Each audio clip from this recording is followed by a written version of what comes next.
Yeah, just bear with me a minute, guys. I'm just setting up all the multi-stream stuff, so it's muted at the minute. Guys, I'm just setting up all the multi-stream stuff, so it's muted at the minute. Guys, I'm just setting up all the multi-stream stuff, so it's muted at the minute. Guys, I'm just setting up all the multi-stream stuff, so it's muted at the minute. Guys, I'm just setting up all the multi-stream stuff, so it's muted at the minute.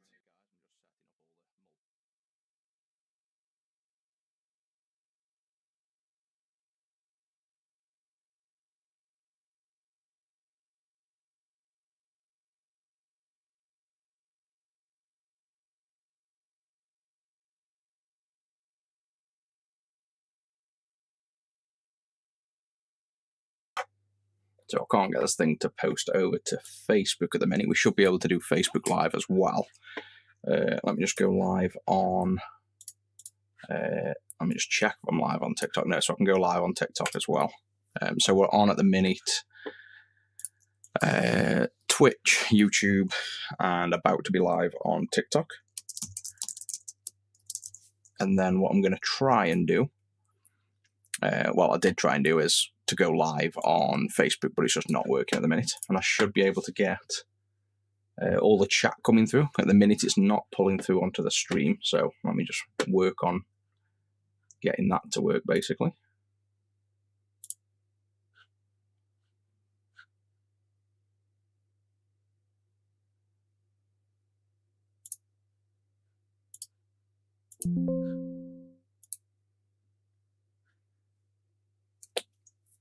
And TikTok has, yeah, TikTok's got audio as well. Everything's signed out. So I've just got to sign back into all these accounts again.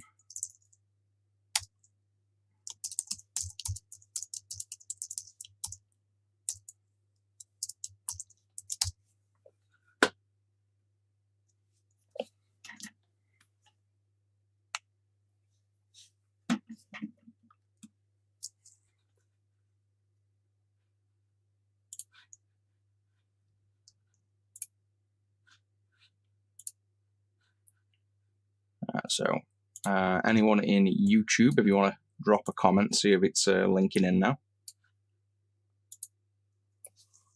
I can do Kick as well if people want Kick, yeah. It's no problem. And just send one in YouTube. You send a test message as well. See if the test message is even pulling in. Alright, so random test message pulls in. But normal people's aren't coming through at the minute.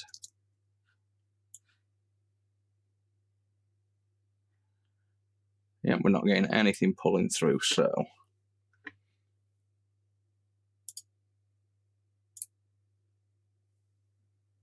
it's kind of a shame because that's the whole point. I did a lot of work getting these messages to show on screen. It all worked in test, and now I've jumped on live. It's not doing anything.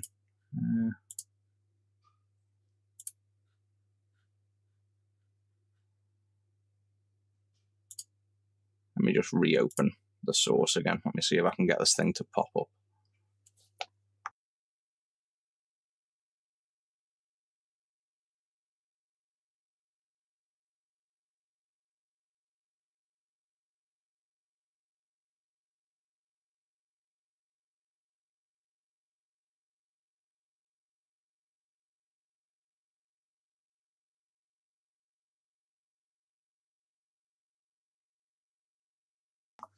Right, I think I've maybe fixed the YouTube one. So just try sending a message again and we might see the YouTube pop up.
Yeah, it's a pain to get set up first, but it shouldn't be too bad once I've got it going.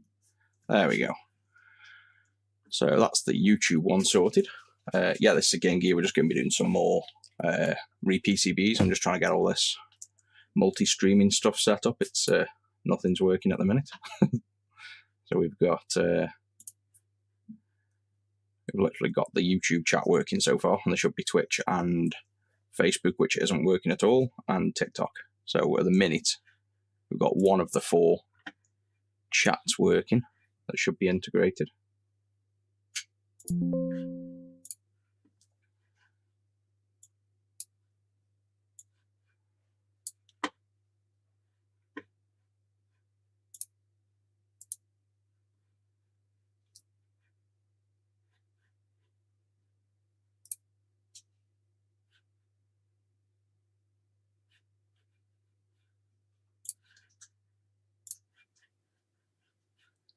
Let me just go on my phone and test let me just go on my phone and test. Oh yeah, TikTok isn't pulling through either. Let me just go on my phone and I use. Test. Oh yeah, TikTok isn't pulling through either. Styri. It's basically Amtech. These are the guys that made the Amtech plugs. So it's much easier to get hold of without it being fake. These are the guys that made the Amtech plugs. So it's much easier to get hold of without it being fake. These are the guys that made. Just get hold of without it being fake. These are the guys that made. Just get hold of without it being fake. These are the guys that made. Just get hold of without it being fake. These are the guys that made. Just get hold of without it being fake. These are the guys that made. Just get hold of without it being fake. These are the guys that made. Just get hold of without it being fake. These are the guys that made. Just get hold of without it being fake. These are the guys that made. Just get hold of without it being fake. These are the guys that made. Just get hold of without it being fake. These are the guys that made. Looping audio. Is anybody else getting looping audio on any of them? Right, so we got looping audio. Is anybody else getting looping audio on any TikTok chat working? Now we got YouTube chat. Looping audio. Is anybody else getting looping audio on any TikTok chat working? Now we got YouTube chat. Looping audio. Is anybody else getting looping audio on any TikTok chat working? Now we got YouTube chat. And looking at the mic output, it should be clear. Let me know if it isn't. Somebody. And looking at the mic output, it should be clear. Let me know if it isn't. Somebody. And looking at the mic output, it should be clear. Let me know if it isn't. Somebody. And looking at the mic output, it should be clear. Let me know if it isn't. Somebody. And looking at the mic output, it should be clear. Let me know if it isn't. Somebody. And looking at the mic output, it should be clear. Let me know if it isn't. Somebody. And looking at the mic output, it should be clear. Let me know if it isn't. Somebody. And looking at the mic output. Right, I think I figured it out on TikTok. It was doing the desktop as well as the mic, maybe. So we'll see if that's worked. Doing the desktop as well as the mic, maybe. So see if that's worked. And we also have to, I think, annoyingly, we have to leave. And we also have to, I think, chat window open for it to pull through. So this is quite a TikTok quite a pain for the window open for it to pull through. So this is chat side of it to work. Facebook won't go live. Twitch, I don't think I've got any viewers on, so I think we'll roll with that for now. Facebook, we should have live. Twitch, I don't think I've got any viewers on, messages from YouTube and TikTok coming through. We should have. And audio, messages from YouTube, so let me just and TikTok coming through. A message on and audio, or if anyone on YouTube just drop one more message, see if it's still showing up, and then we should be good to go. Or if anyone on YouTube just drop one more message, see if it's still showing up, and then we should be good to go.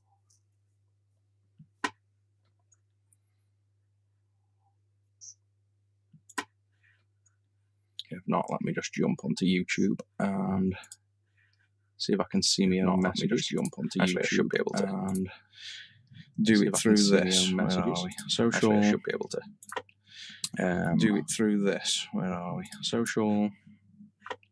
Where's YouTube? So many things open. It's crazy. Where's YouTube? Show that. Yeah, so it's wanting to sign in again. So I think the YouTube's. I didn't show that. I think it's chat overlay thing probably. So I think the YouTube isn't the best thing. If anyone knows overlay multi-stream chat overlay isn't the best thing. Works good, definitely let me know. If anyone knows a multi-stream chat overlay that works good, definitely let me know. But I can't get this chat overlay to stay consistently. I think it'll be back up now. Can't get this chat overlay to stay consistently. I think it'll be back up now. Can I? So if I go. No, I can't even type a chat message myself. So we'd have to wait for somebody on YouTube to drop a chat. But I think chat message myself. That should be working again. Somebody on YouTube to drop a chat. But I think that should be working again now. So we'll just roll with it anyway, and let's just see. You may get chat popping up, you may not, but I can't figure it out at the minute anyway, and let's just see. You may get chat popping up. Goal of this now is to multi-stream and see if it works. We've got horizontal, so the whole layout. Goal of this now is to multi-stream and see if it works. And Twitch and on TikTok, horizontal layout, vertical. So I can see them both on YouTube and Twitch and on TikTok, which means I should be able to see what's going on easily. So I can see them both. And you guys can now watch in any layout you want. So this is really just a test. Let me know if you guys can now watch in issues with you want. So this is really quality. Our YouTube's still doubling as well. Issues with. Why have we got double audio quality? Our YouTube's still doubling as well. Why have we got double audio? There literally shouldn't be anything because there's a mic fed straight in. There literally shouldn't be anything because there's a mic fed straight in. Audio, FFmpeg. The settings of audio, FFmpeg.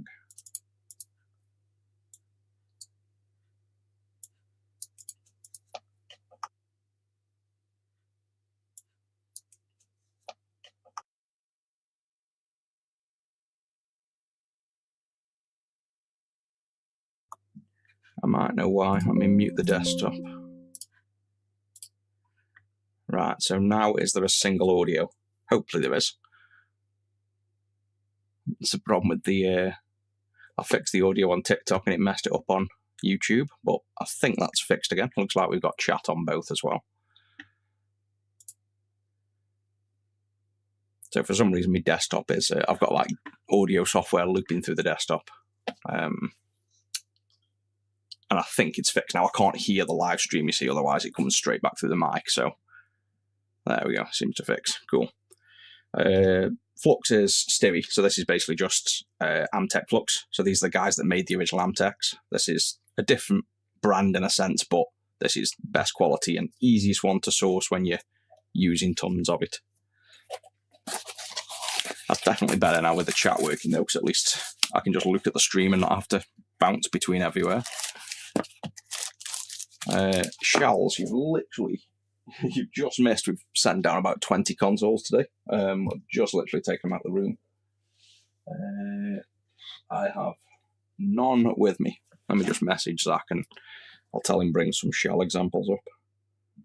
In fact, let me just call him 1 sec.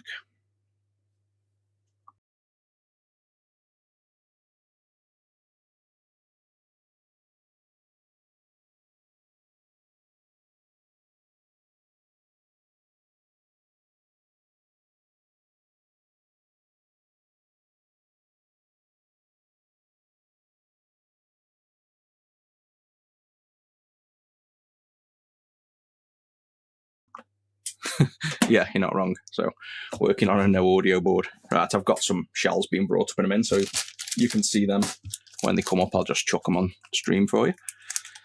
So what I'm going to do, like I say, is really, you want to check the quality of the streams all good. That's the whole point of this. I'm just going to work away while I'm testing that everything streams well.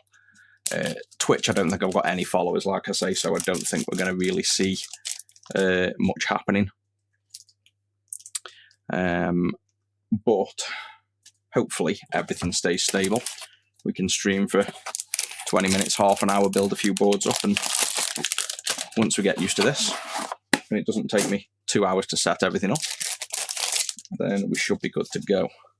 The main thing I could do with is a way to monitor streams, because that's proven quite difficult so far.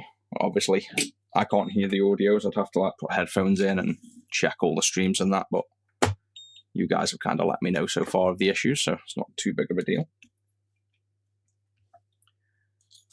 So let's just start by, I think this is the only thing I've streamed live so far. We're constantly building these. That's all we've seen me doing.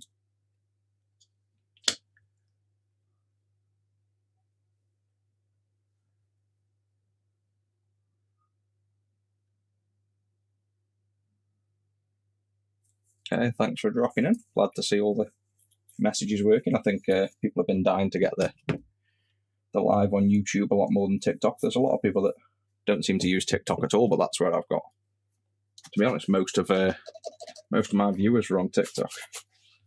But maybe doing streams on YouTube, we might see some more viewers there.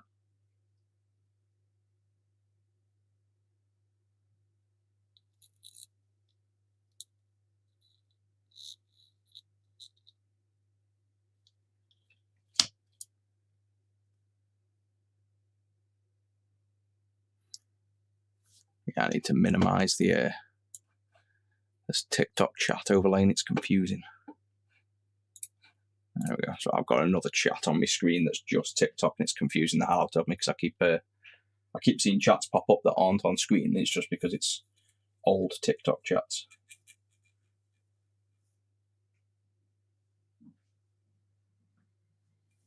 Clean Comp 2600, yeah, super easy to install. Just set it over the TIA, solder it down.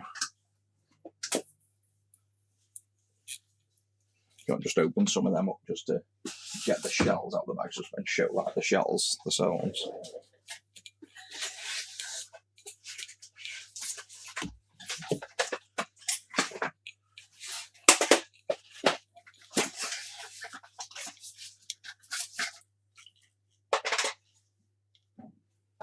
And we have got multiple angles now, I keep forgetting. So we've got this view, if we wanted like a, I've got it zoomed in, like a nice close-up view.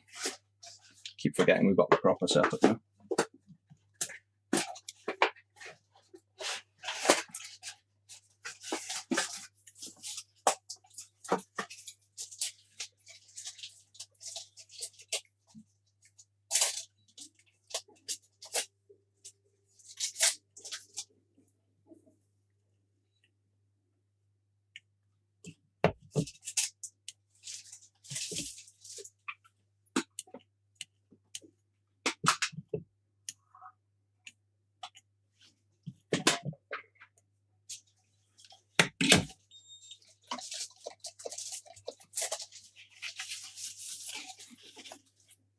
Go, nice and clean.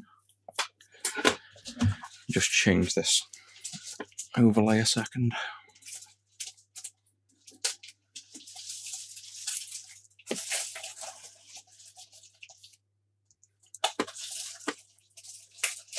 Thermal cameras. To be honest, I don't. I kind of recommend FLIR in one way, but the new ones, I've got like a brand new one. And I don't recommend the newer versions. These seem to be a lot more software buggy. So there is a handheld one, I'm trying to think of the name of it, that's, I think, a lot better than FLIR now. But I think that the FLIR ones that plug into the phones are kind of better than the main ones.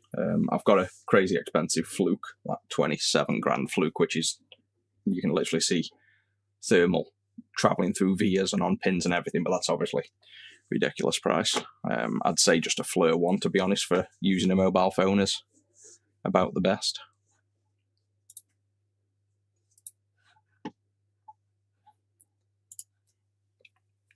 For soldering irons, I'm just using a clone, an I2C clone. I don't know whether we can do this angle. Bring him in. So this is like a JBC clone. Could just move the camera, but there I go. Just about see him. Let me unplug him a sec. It's just a clone of a JBC, but then you get to use real JBC tips. I've used all of them. I've used Wala. Wala are probably the best. The Wala X, something like XMP, basically a micro pencil, but again, you're talking £600-700 versus these knockoffs these days are quite good. So I don't like to spend money where you don't have to. The Fluke. Let me just, yeah, I'll try and turn this camera. I'm going to mess the angle up like, but the Fluke is, see that yellow box there? It's on top of all them. So I'm not going to move that just yet, because that's going to take a little bit of time to dismantle. Now I've got to try to get this camera back into the ideal position. Not too bad. I'll get it out next time. It's buried under tons of tubs at the minute. Let's get this Z80 off.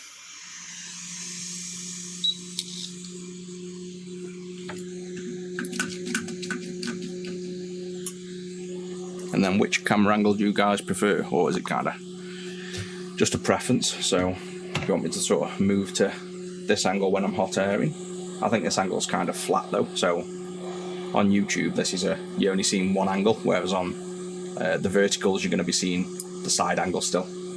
So I think for vertical, this is a cool visual, but I tend to find the top down a little bit flat, to be honest. I don't feel like it's got much character, if you know what I mean.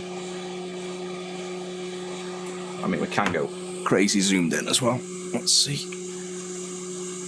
Oh, well, not much more zoomed in, but, you know, there's a lot more detail on the top down. It's more seeing what you're doing, I guess.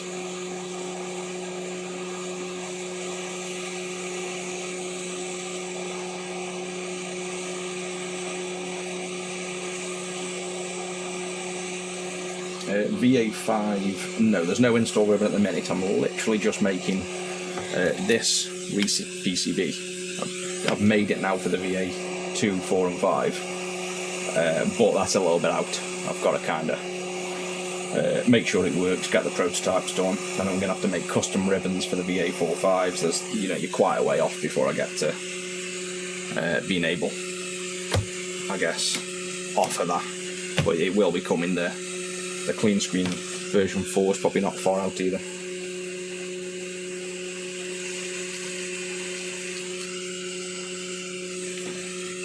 These are all my dead boards over the last sort of year. That's why they're in such bad state. I've got literally tubs full of screens that basically, not screens, sorry, boards that are of no use, that are damaged.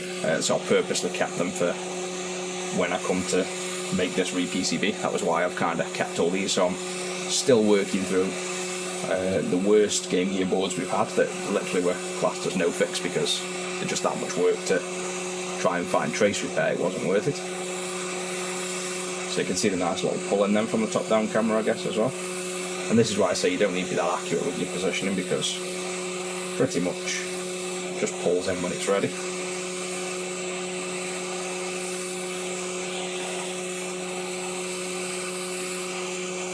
I could almost use, this camera's that good, I can use it as a microscope instead of using the microscope. I've got no depth perception on it, but it's that's pretty crazy quality. That's almost like looking through the microscope.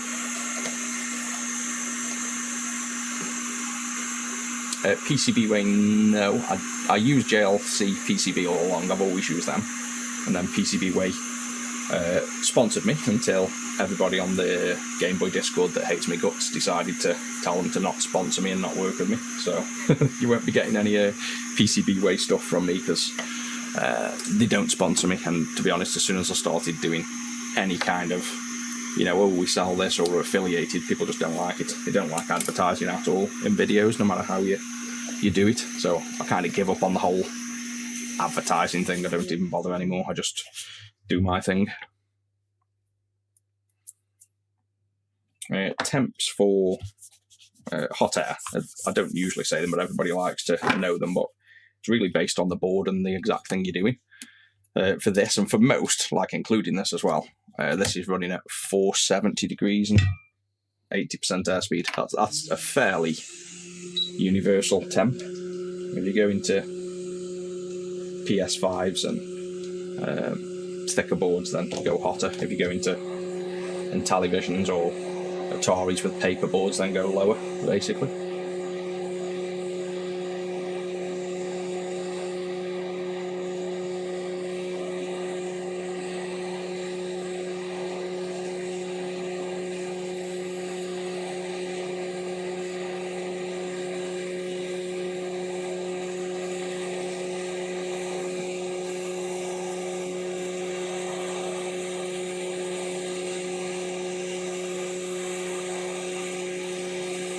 See as well. Oh no, it's not this one. I've got one coming up after this.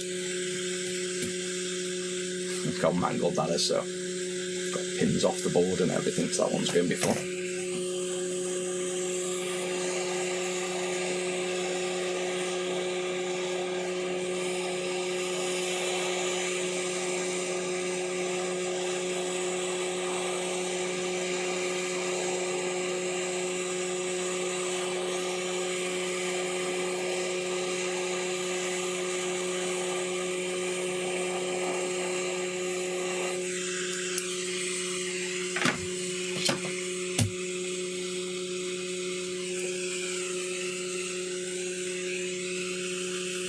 Yeah, definitely. I'll get the thermal camera out for the next vid. Don't know when it'll be. I'm just at the minute popping on when I can. But I'll probably try and do one tomorrow, similar time, whenever works in with work.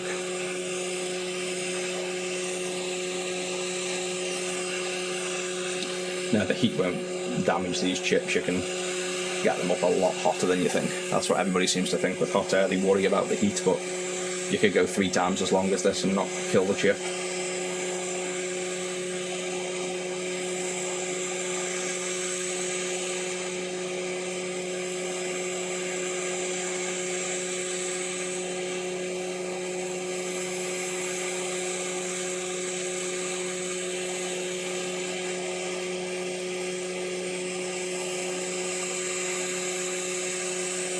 I think the rule of thumb with damaging the chip is if you start seeing damage on the circuit board, your PCB burning or things starting to make popping sounds, then you might be concerned you're getting too hot with the chip. But other than that, I wouldn't worry.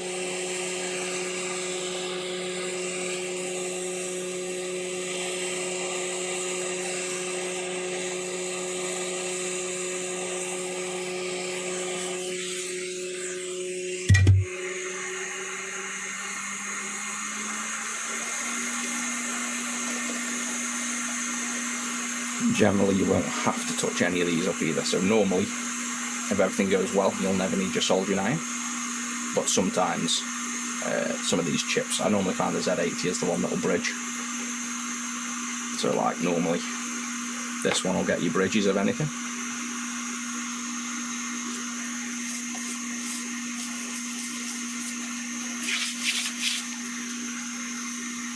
And we now actually have, where are they? I've now got the crystals. I think I mentioned this last time, but I can use these because I've got them now, custom made crystals. But for you guys, these aren't out yet, so you'll just have to take these 2 resistors off here and put the original crystal there. But for me, I can just drop this crystal on. So I'll do this now before I forget.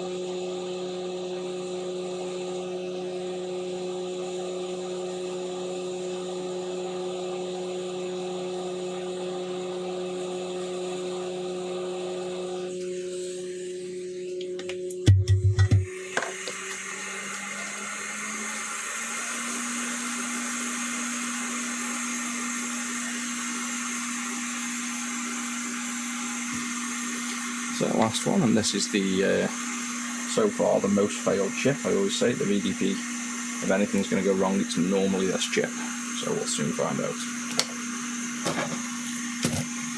And this did just say no audio, so the chances are this is going to be a fully working system. The no audio won't be related to these chips.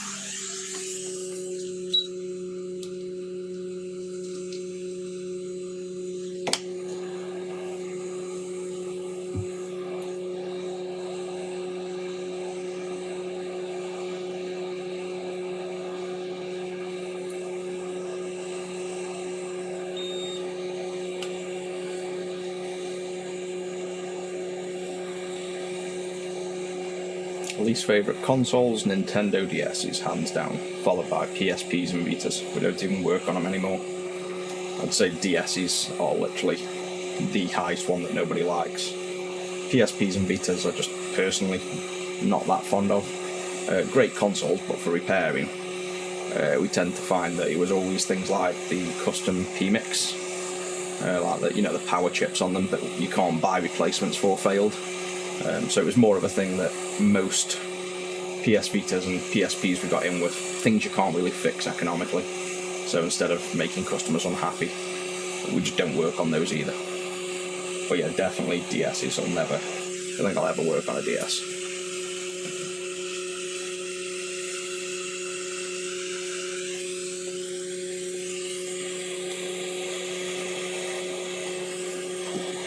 So here's a perfect example how inaccurate you can be as well. So I'll place that chip on, literally even a full set of pins out, it's not even remotely aligned, and you'll just see what happens once it warms up. This is why I don't bother doing anything with position, just chuck it on there, warm it up, and then you can just knock it into position once everything's all flowing and molten.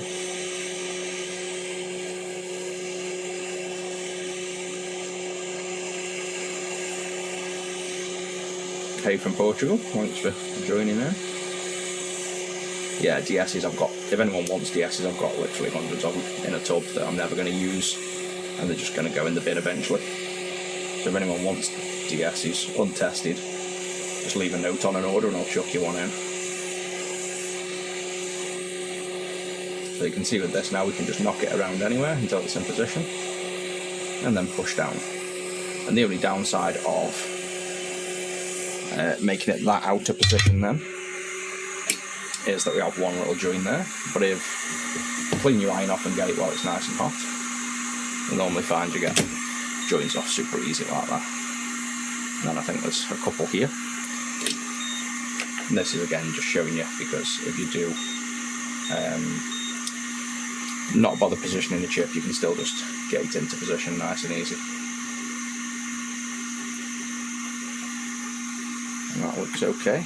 Check it under the scope after.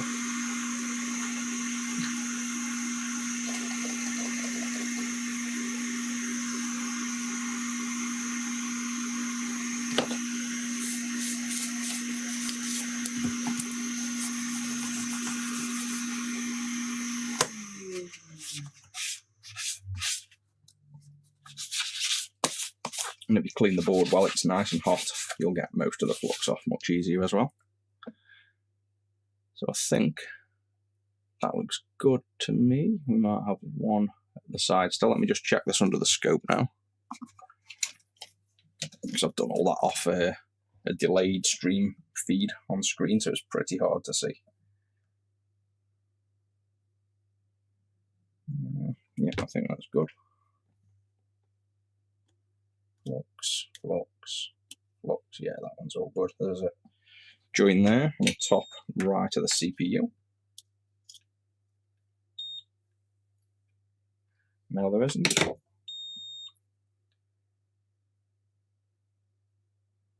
Yeah, CPU's good.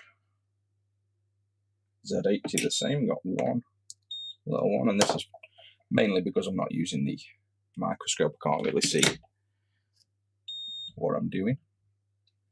This PCB, it's for a Game Gear, so when your Game Gears are just too bad, like this one's just got trace damage, no audio, loads of issues, instead of messing with that, we just take these 3 chips off in a crystal and it remakes the PCB basically. So it's a effectively a brand new Game Gear.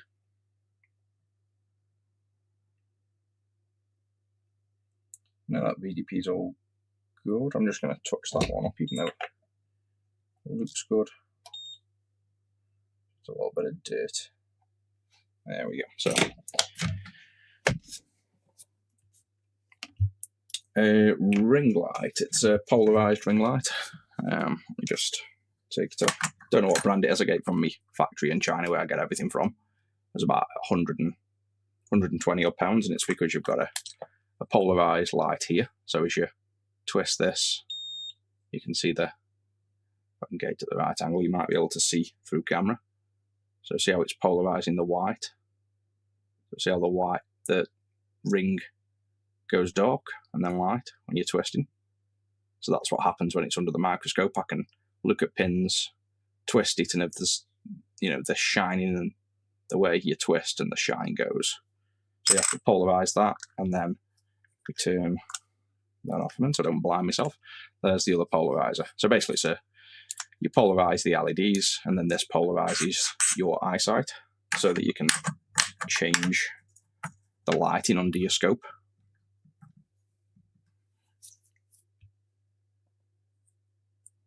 Extractor fan, yeah, I normally use it, but when I'm hot airing, it blows everything around anyway, so I don't. I should use it when I'm soldering, pre-tinning the pads. I forget sometimes, but yeah, you definitely should.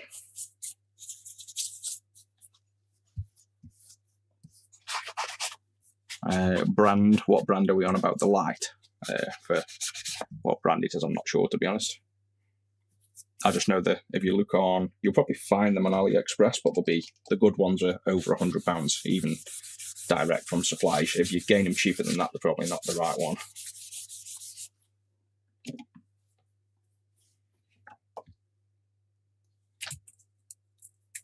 Right, I think. What have we got? We've got the crystal on, the chips on. Get the audio. We need a screen. I didn't get a screen. And then we can test this. Definitely didn't knock over all the shells.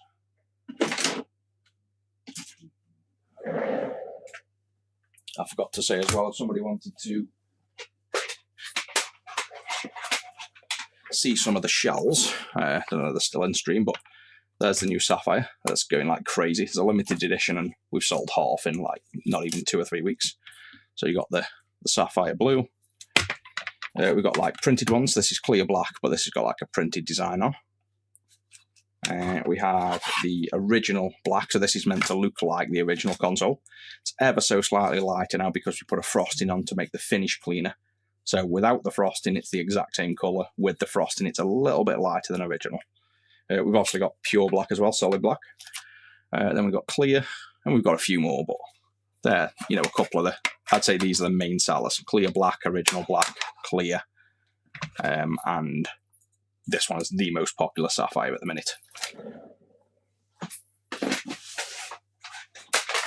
That Street Fighter was UV printed. We do UV printing on loads of shells.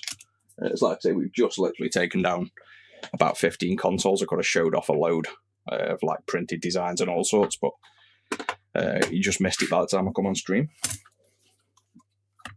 Right, so let's see if this thing powers up. I'm pretty confident this will be a working one because the board just had no audio apparently, but who knows.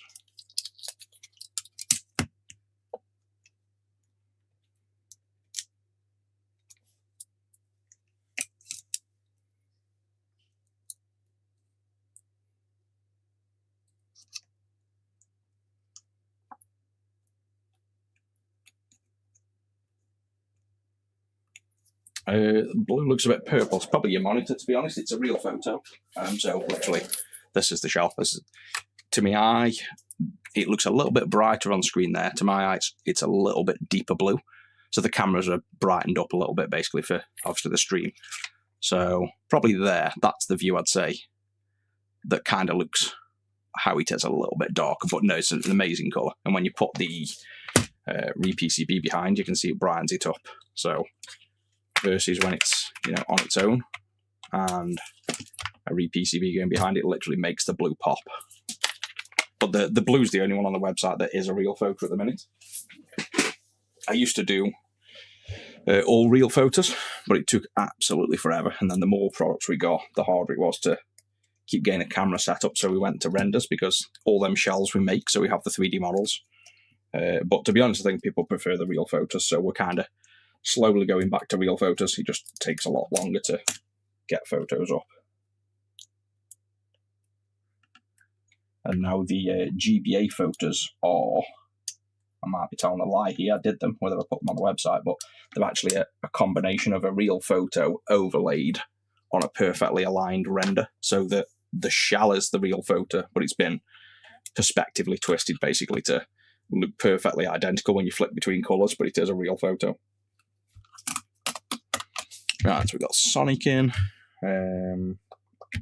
USB port. And always have to just remember the first boot isn't necessarily always going to boot because it just bypasses the reset circuit.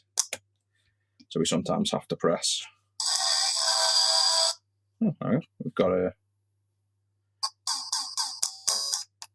got a boot but no screen.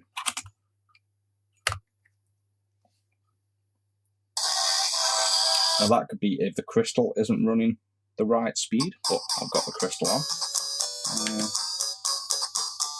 Backlight test, screen test. I think maybe my ribbon's bad.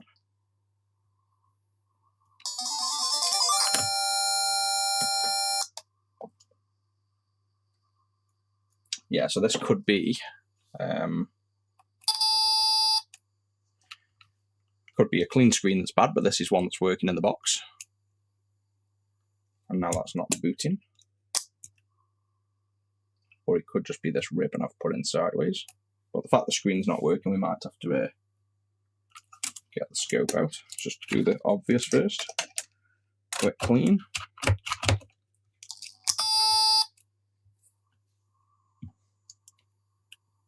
So backlight's working, so we know. Yeah, so backlight's fine, leave that off. Screen test is telling us we're getting nothing out of the CPU. But we did have a load once.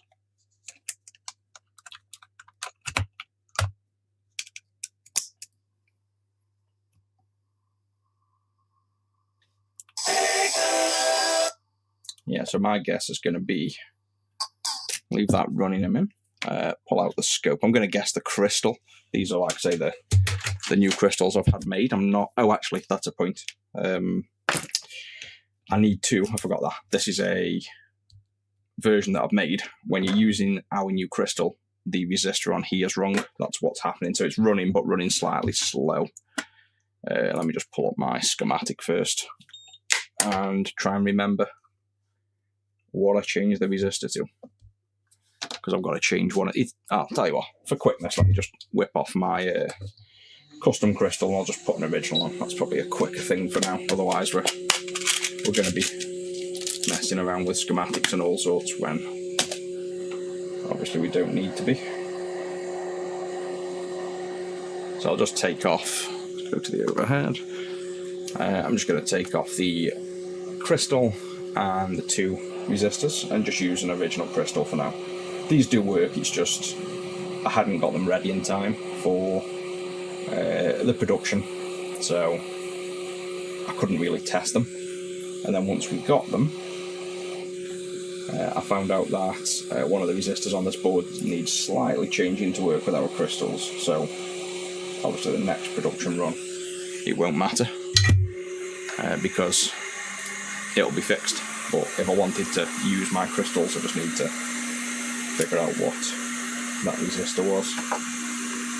But I'll just do that on the next one.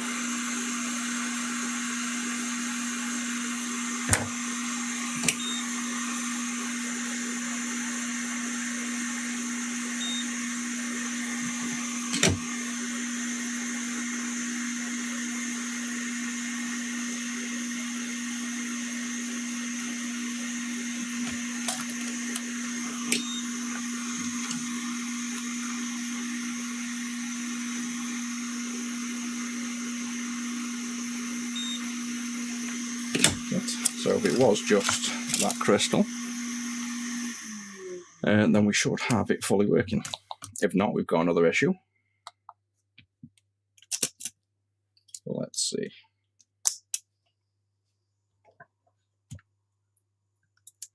No, so we do have an issue on this one, which is a little bit strange. Oh, mind you, this did say no audio. So no audio was as in, maybe we thought no audio, it literally doesn't boot. That might be the note on there. So we may have a chip that's bad here. Normally, if we get, well, we've had one boot and then no boot. Normally that's Z80. So let's just double check. I know I've looked at them once, but let's just look over again. Just make sure we've got no bad solder. I'm 99% sure we didn't. And then if we haven't, I think I'll swap the Z80. It'd be where I'd say the problem normally lies when it doesn't load game.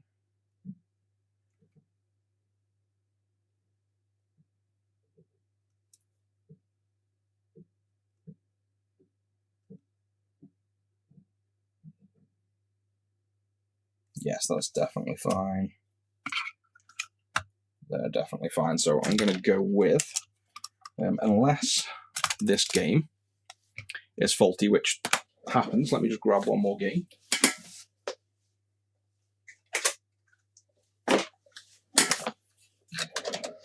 Let's just try this before we go swapping a chip. But I'm pretty sure it's reacting to reset, but nothing on screen.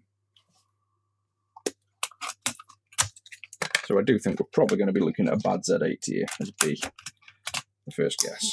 And the fact that when it loaded Sonic, it didn't show, I'm thinking that would have been Crystal. So we've probably got two issues. It's probably the Z80. Yeah, I'm going to say Z80.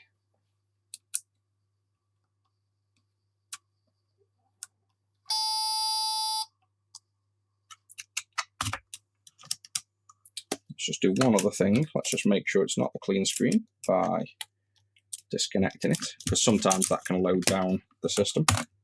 And just listen for audio. No, so nothing on there. And based on just historical, it's normally this Z80. So let's just swap him. I've got a tub full of spares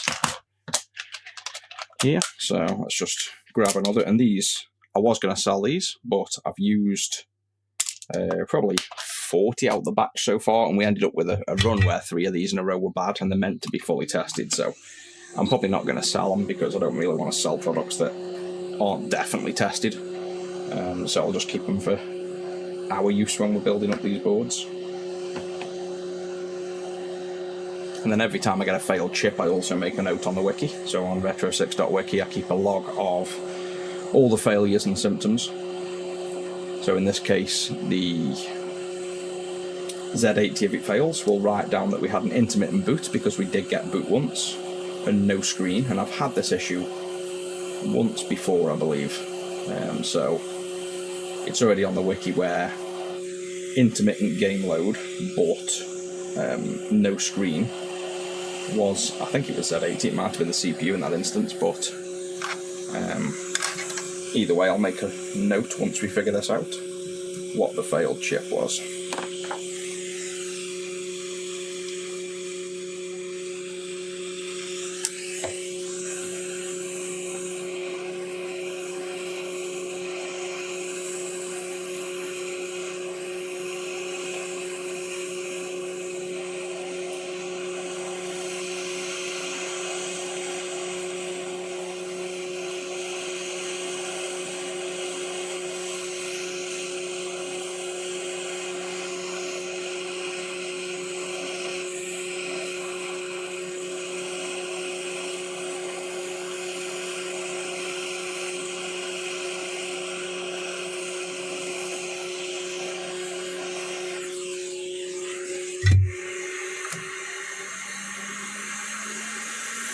Purple PCBs, yeah, maybe. I mean, I did purple at the start, and then I think other people just started copying off that, and then white become a nice kind of clinical colour.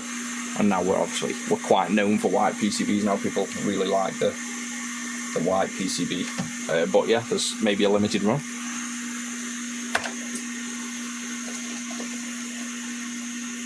And I'm definitely going to mount this camera on the ceiling, so I keep knocking it with my arm all the time.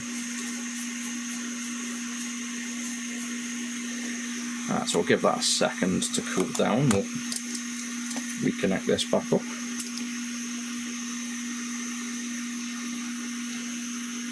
Hey, Picatronics.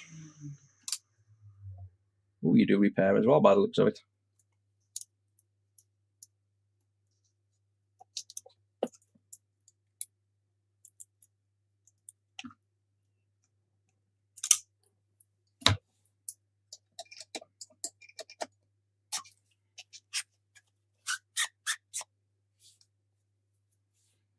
Yeah, this is the RePCB. It's basically a Game Gear remake I've done. So when you've got damaged boards, you can swap the chips over. I have done one for this is the 2 ASIC. I've only done it for the 2 ASIC. I've literally just made the 1 ASIC on Ultium, and I'm laying out the wires as we speak. So I should have one for all the remaining Game Gears in another, well, probably samples in 2 weeks, and then mass production's like 4 weeks.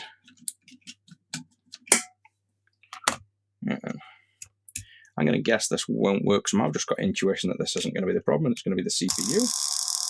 That sounds healthy. Yeah, so still nothing.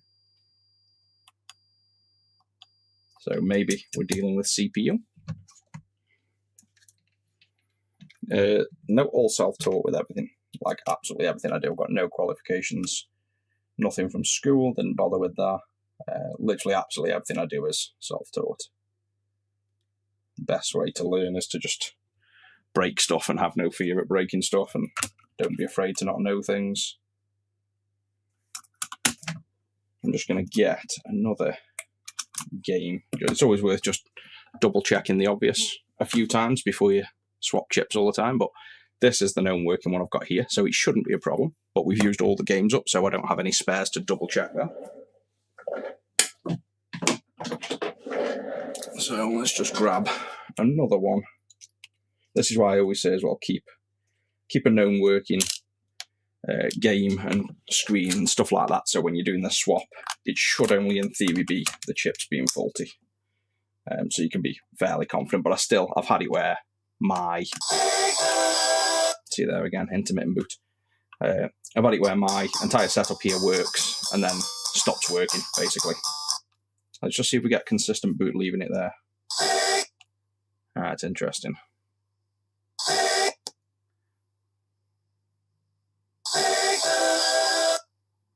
I've got a thermal, but there's no way this is thermal. It's these 3 chips at most, and they're not hot. So we're pretty much always down to chips. This is concerning though. Like, why have we now got boot? So we're back to where we started. So maybe that was faulty, the Z80. But why don't we have screen? Well, no screen is... I'll have to check the wiki, but I think it is CPU. So yeah, it's not outputting anything on screen. So this is basically telling us here that we have no H-sync and V-sync. So we've just got a clock, and that's now saying that we've got one of the signals. So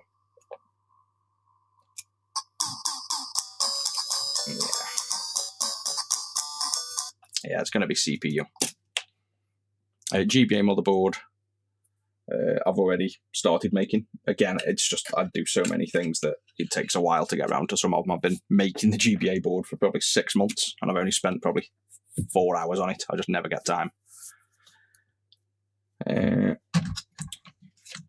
Yeah, I think the common faults like, you know, shorts and trace damage and stuff, you tend to ignore when you're doing the RePCBs because they're brand new boards. And I'm confident in my soldering, basically, so I can see that there's no bad joints. Like, I always double check, because sometimes you look at it once and you don't see something. But I can't see anything here. The only thing that this could be, before we swap it, is because I was showing you how to, say, put this VDP on, way out of position, and then nudge it in, you can have slight shorts under the board. So before I swap the chips, I'm just going to reflow both of these, because there might be a slight hairline join under the board. It's happened before. It's not often. I've got a feeling it's going to be CPU, and the Z80 was dead because we didn't get any boot, and now we get consistent boot. So it was, obviously we had a Z80 bad, so I'll make that note on the wiki, but I think we still have a bad CPU as well. It's not very common though to get 2 faulty chips. That's why I'm kind of a little bit cautious, because you don't normally. I did the other week, I think I said I built 4 Game Gears in a row, and literally, I built 7 Game Gears and 4 of them had faulty chips. 4 of them had bad Ds, and I think 2 of them had a bad VDP and a Z80, so it was just a nightmare. It was just, normally you build them up and you have 1 fault and that's it, and other times you can have so many chips that are just faulty. I do also take these chips off. Once they're faulty, I put them back on another board after, like a known working board, just to prove that they definitely are, and every time so far, that has proven right.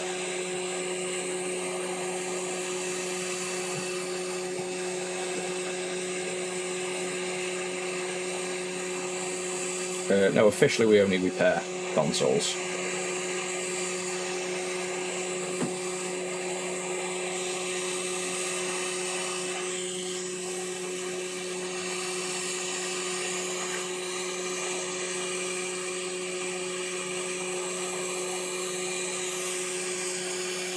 That's the CPU. Nicely reflowed, so if there's any shorts under there, that'll go. Do the VDP, but my guess is going to be on. I think the CPU is going to be bad, which is rare. I've had 2. Well, to be honest, no. It's probably going to be the VDP, because it always is. So I might go against me instinct and swap the VDP next, because it's always the VDP.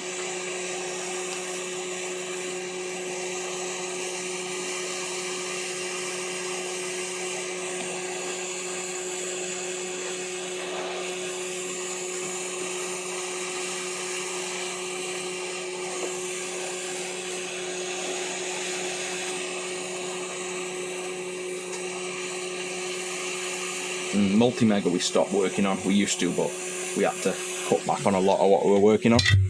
We just get too many of them in to work on all of them. The 27K cam is a fluke.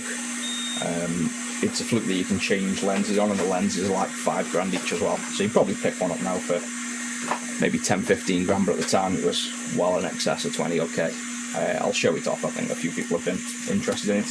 It might get out in a minute, but it's ridiculous. You could see, literally say those vias and those traces, you can actually see the vias getting warm. You can see your fingerprint, you can see everything. It's absolutely crazy. So it's really good for detecting exactly where things are faulty. Like you can see inside of the silicon sometimes if the heat is focused enough that it kind of shows, but normally the die just gets hot. But you can see vias and traces individually.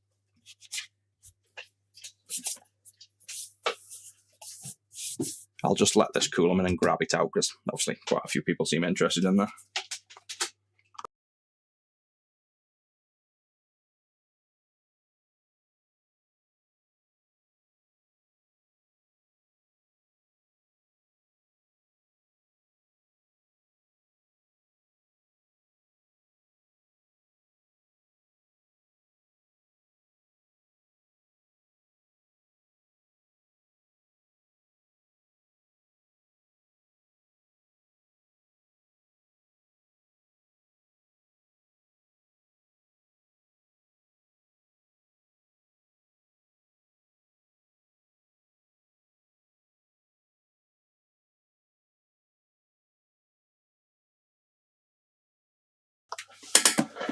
So we'll have to go to probably sideways and zoom out. Or is that zoomed out? Oh yeah, so we're not even going to get this on desk. There. it's the fluke. I don't know if I can get any further back, but yeah, there. Giant box. And inside you get all your stuff. Probably not going to be charging in my look. Got the lenses here. So you get individual lenses for different focal ranges. So these are thermal lenses, obviously, not your conventional lenses. So these are for specifically thermal. So these, I mean, you can price check for me now, see what they've dropped down to. This is a FLK lens 25 Mark II. I think this is like a £4 lens off the top of my head.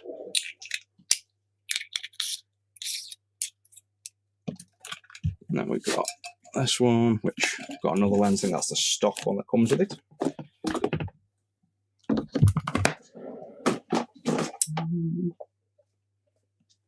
I knocked over the entire stuff.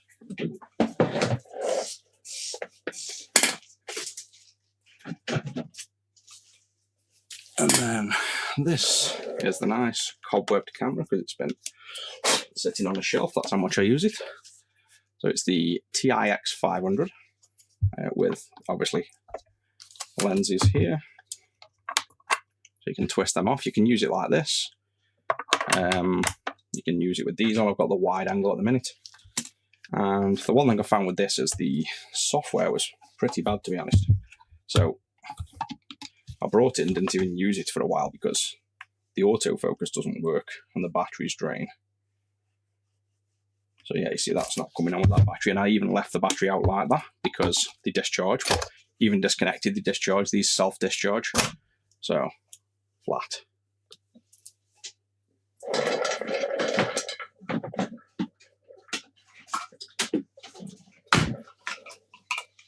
Try backup battery. Let's try self-test first. No, so batteries are flat, so we'll charge them up a minute while we're trying to fix this Game Gear. So,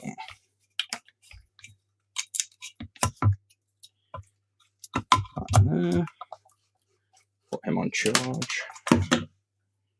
Where's the other battery gone?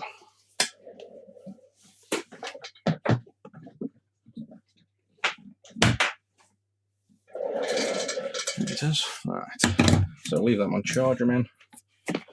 Let's see if this now works. Now it's cooled down. Nope. So probably got game audio again, I'm guessing. Yeah, game audio and no screen. Let's do. Let me just pull up the wiki because I'm sure when it's audio and no screen, I think that was a dead CPU.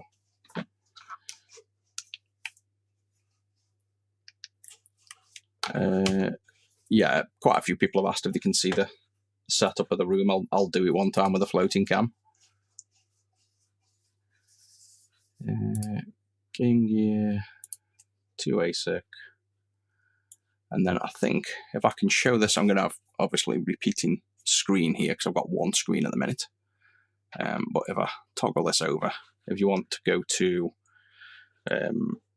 retro6.wiki, then Game Gear, then RePCB, you can scroll right the way down. And I've got like a bunch of symptoms in here to see what we get. So we have, comes out of reset, we get border, we've got a cyan screen here. Oh, and there you go, cyan screen but no audio, was a VDP. The one I was thinking of, sometimes fully working screen, sometimes Sega load, that was Z80. So we've done the Z80, the CPU, that might be that, because H-Sync and V-Sync pulsing like data pins. No, we're not getting pulses. So it's telling us it's the VDP again, but with audio. So I think we are going to be a VDP again.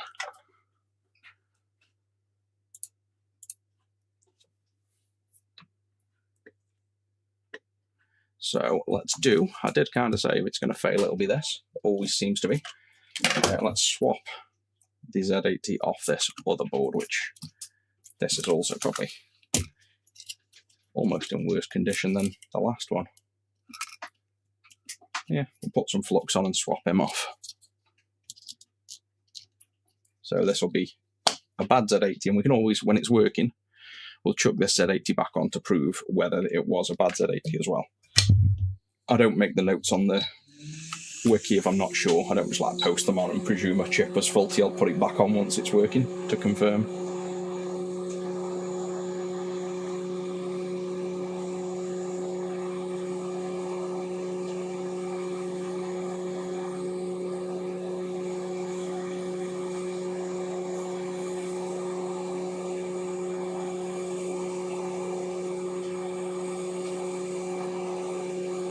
yeah, so someone says the camera's like now 16 grand, so it's come down a bit since, obviously it's about 7 years old, I think I've had it for quite a while, but it is ridiculous for what you can see.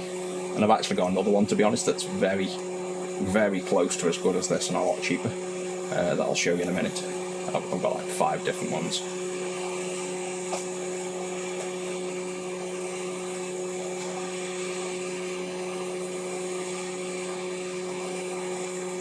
No, these aren't, well, they are customers in a way. These are prestige consoles, so people are paying for fully built Game Gears, and we're just building them up now. I think I sell the RePCB, the whiteboard, on its own for £40-something, I think it is. Might be cheaper, might be more. And we sell, if you don't want to do the soldering, so you want a fully working Game Gear, like this whiteboard, I think we sell it for like 100 and something, just over 100, because we have to buy the Game Gears, like £40-50, they may not work, and then we've got to use the whiteboard, and then we've got to do the soldering work, and then we've got to warranty it as well. So it's kind of as reasonable as we can get, basically.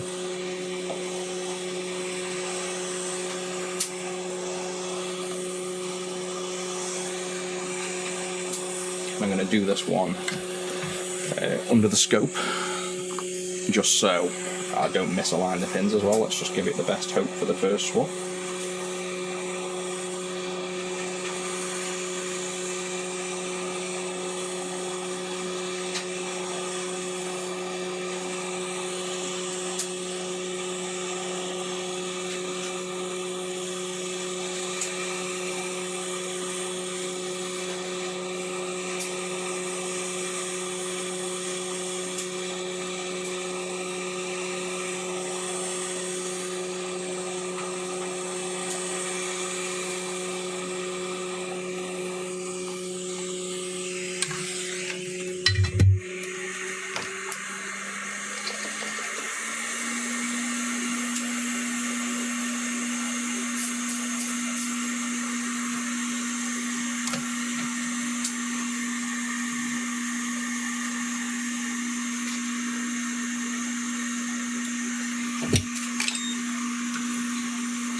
Yeah, I use the Ambinix as well. I've got I think RG35X. Use that just for Resident Evil, basically, PS1.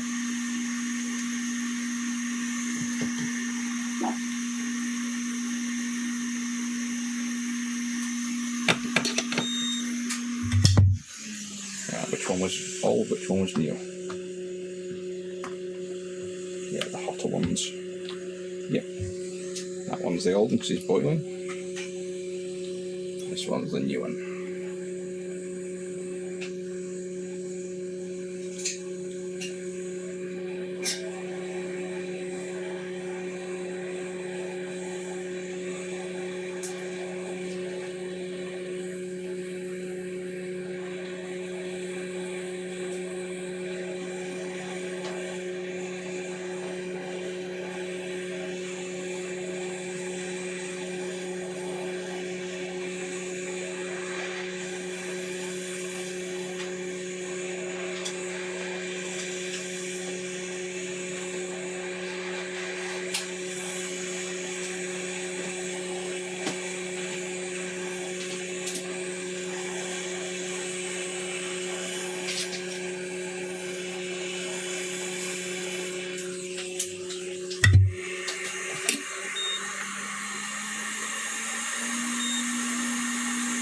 Hot air's 470, 80 degrees for this particular drill.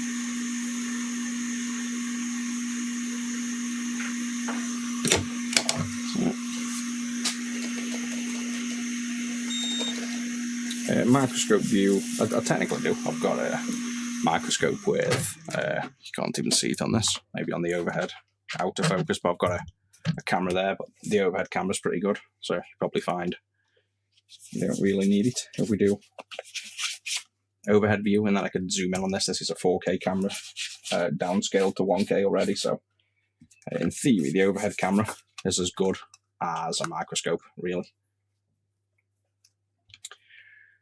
So that is VDP swapped, and CPU is definitely okay visually. Z80 was swapped, so now we just got to let this cool, and then fingers crossed. I'm almost always is. I can't remember the last time I swapped a VDP and it not work. It seems to always be the VDPs. And then what I could do is, some people think as well, if the VDP is always dying, is it the hot air or you're killing it? What I'll do is, if this works, we'll put the other VDP back on, show it doesn't work, then we'll put this VDP back on again, show it does work. So it's not something like they're intolerant to heat. I've done that many of these, and I'm pretty confident these chips, save rare exceptions, are basically, built to handle the heat. Yeah, these are all to sell. We've got another probably 6 to do today. We've just done about 11 yesterday. Like I said, that seems to be all I'm doing at the minute, is building Game Gears. It was since we released the sapphire colour. It's gone a bit crazy.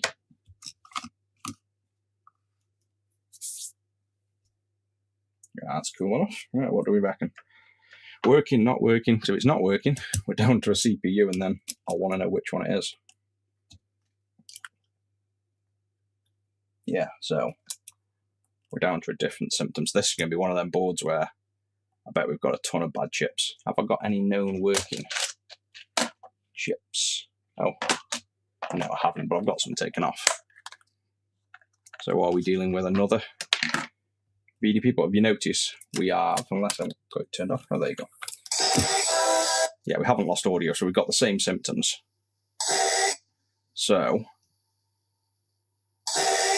that is going to tell us then we're going to be likely the CPU, because that's all that's left. So that means the VDP is very likely good.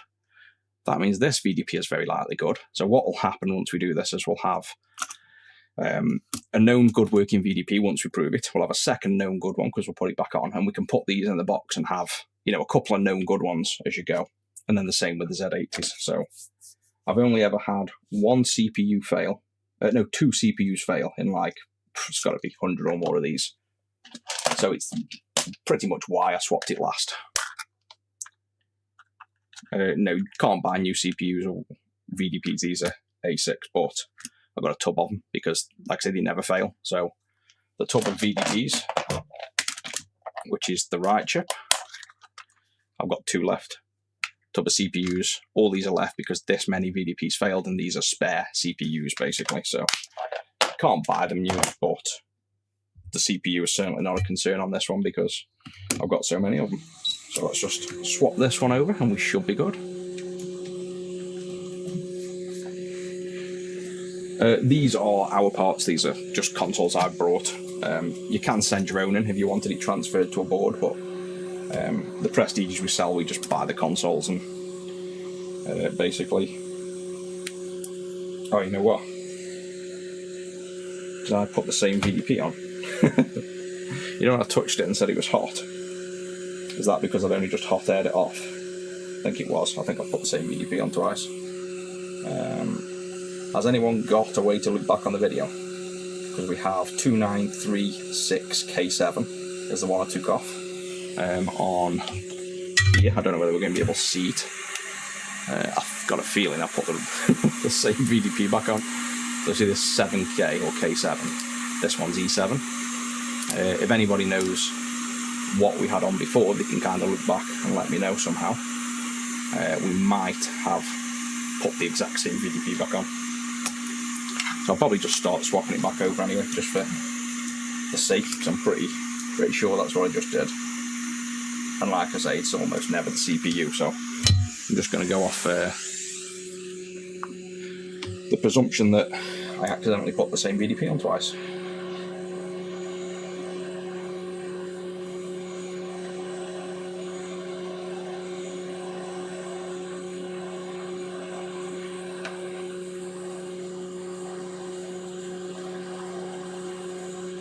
And I would usually mark them with red ink. I normally, get a red pen out and blob them, but I'm normally not that stupid either, so it kind of goes both ways.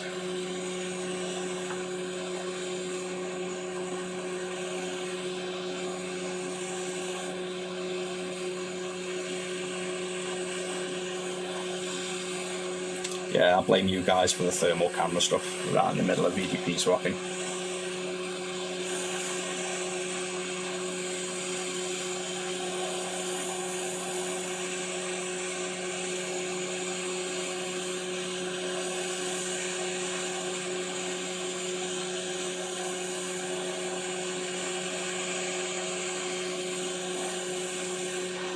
That's one off. You definitely want to have taken off.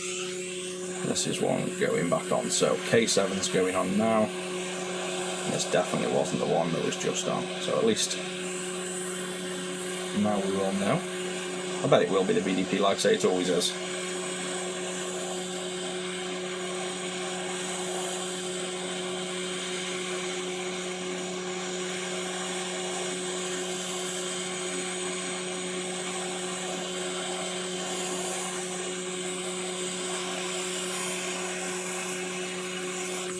There we go.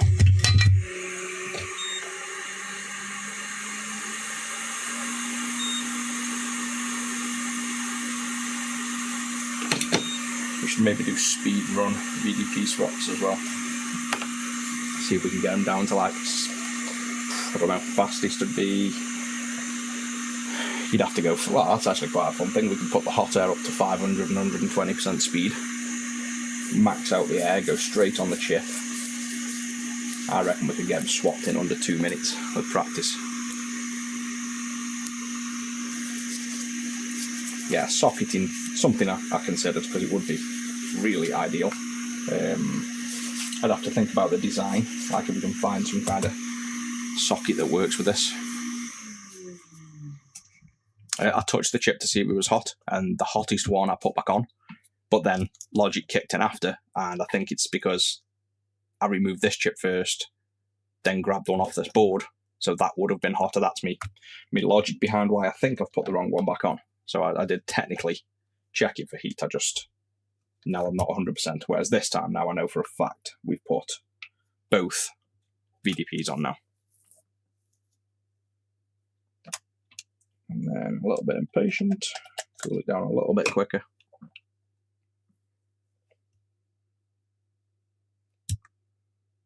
Yeah, general rule of thumb as well, if you can keep your hand on for 5 seconds without pulling away, it's normally cool enough, but at the minute, ooh, still too hot.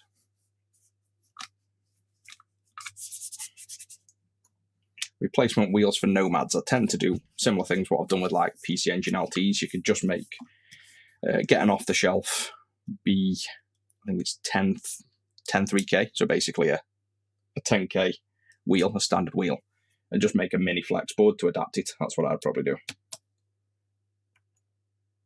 Notice that's still the same. So it is going to be CPU then. Well, it's got to be CPU, that's the only thing left. So let's chuck a new CPU on, and then what we can do is we can be almost assured these VDPs are going to be good. We've got the exact same behavior from both with, you know, swapping them over. So I'll still do the whole swap around chips after, but it's not wasted time because you're also kind of proving a few extra chips, like we've proved the VDP and a Z80 are good if this works. And then the other thing is as well that this is what happened with when I was building a bunch of them.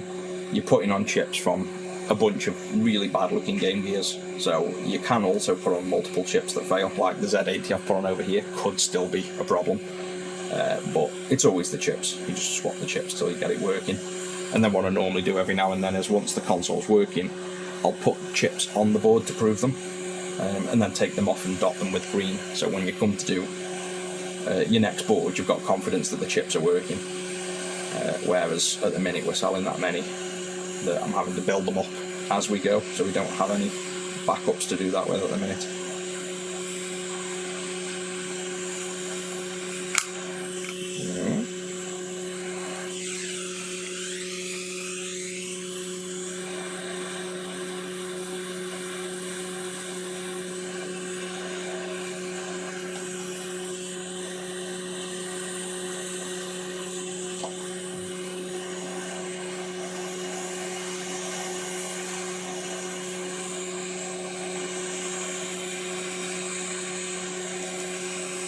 yeah, swapping the CPUs, the fact they're not all bound together, is definitely a good thing. I can't stand the modern everything tied to a console. Not for, I get it for security, but for repairability, it is a pain in the arse when you can't use, you know, existing chips to prove things.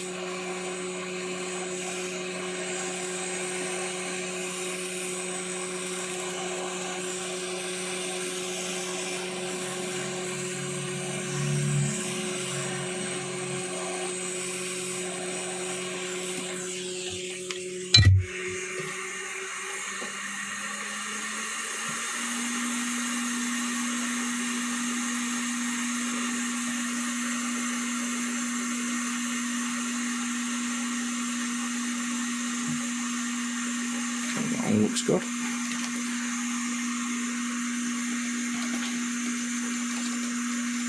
YouTube's.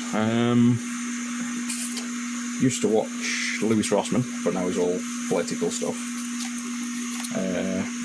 Tronics Fix pops up every now and then. Joey Does Tech. I've seen him from literally as he was starting it out. Other than that, I don't watch that much, to be honest.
How did I get into it? Pretty much meant to be a hobby. So building Game Gears for fun turned into a business, basically.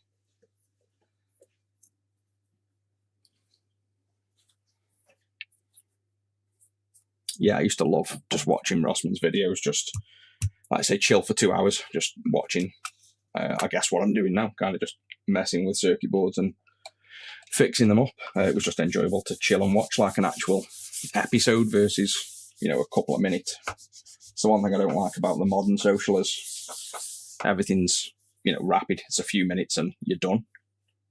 Whereas I like to sit down with, you know, an hour or two, something to take my mind off things for a few hours. Right, he's cooled down. He's turned off again. So this is either going to be working or we could do with building one up. There we go. So we've got black screen on the test now. And there's Sonic. So that is a good CPU. So what I'd normally do now, so I'm going to make use of this considering we've done so many swaps now of chips. First I need to clean all my hands and the desk because we're covered in flux with rushing them chip swaps and not cleaning up good enough. I'll normally either use a green blob, or because I'm going to be hot swapping these on and off, and it easily wipes off. I tend to get a grinder, and now we know all these are good. I'll just grind a little smiley face in, so we know these are good. And the same for Z80s. And then now we know these are good, I'd start swapping over all of these chips that we've pulled off. So like this VDP, we know this CPU is bad. So it's failed and then we swapped and it works. So I'll put a red dot on him. And then what I'll do, I don't do this now, but when I get a bunch of these and a working console and I've got some time, I'll put these onto working boards just to double check that when they go back on, they fail, and when you put another one on, it works. But I won't do that one for now. But what I will do is I'll put this back on so we have a known working VDP spare, because they are literally the ones that normally always fail. We also need to confirm, was the Z80 bad or was that coincidence? So I'll quickly do the Z80. But before then, like I say, let's just have a little clean up first because this desk is quite messy. So let me just get another sponge. Let's put things away. We can get them back out after because we're in quite a mess at the minute.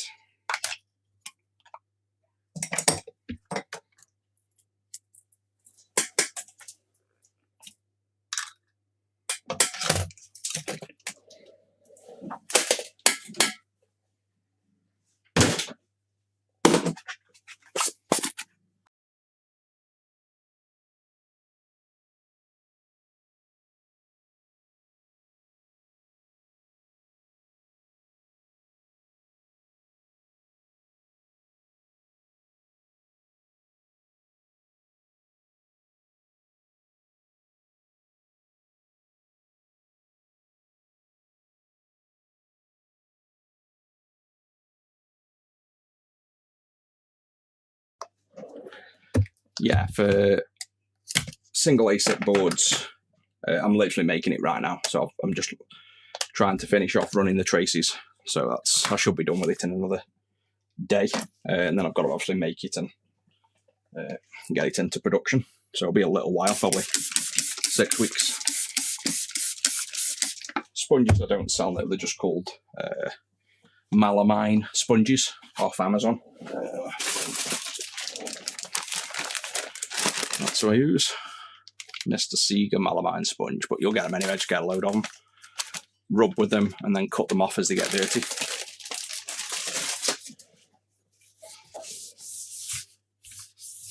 You should be able to check out this thermal camera as well in a minute. Presuming the battery's charged.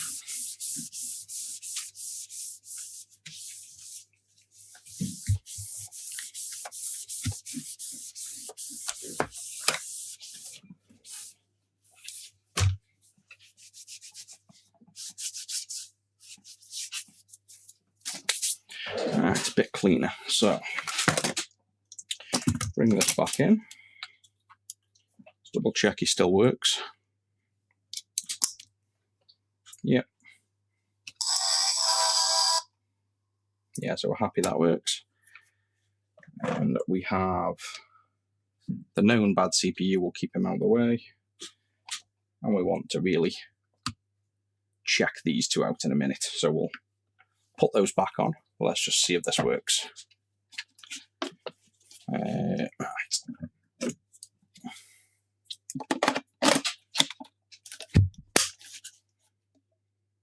There we go. Time to see what 20 grand of thermal camera gets you. Guess we better heat something up.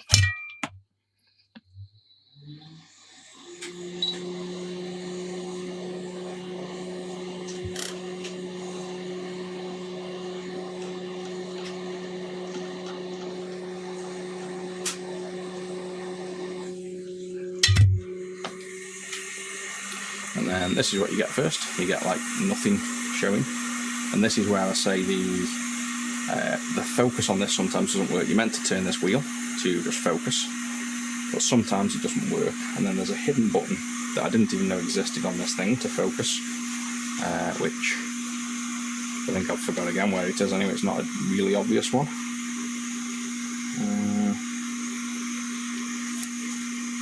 I don't know whether it was just these two, one of these two, but there's like an actual focus button. Well, let's just see if turning this does anything. There we go. So focus is working. So you can see if we go. Maybe we go overhead. We can gonna zoom this out and focus it. This might not be able to zoom out enough on this. Focus. Actually, yeah, just about. Let's see. Let's go on the clean screen and see if we can focus. So there's the clean screen. You can see there's literally, we're looking at these here. So all over, you're looking at this shifter and this connector, which obviously compared to my finger is what we're looking at.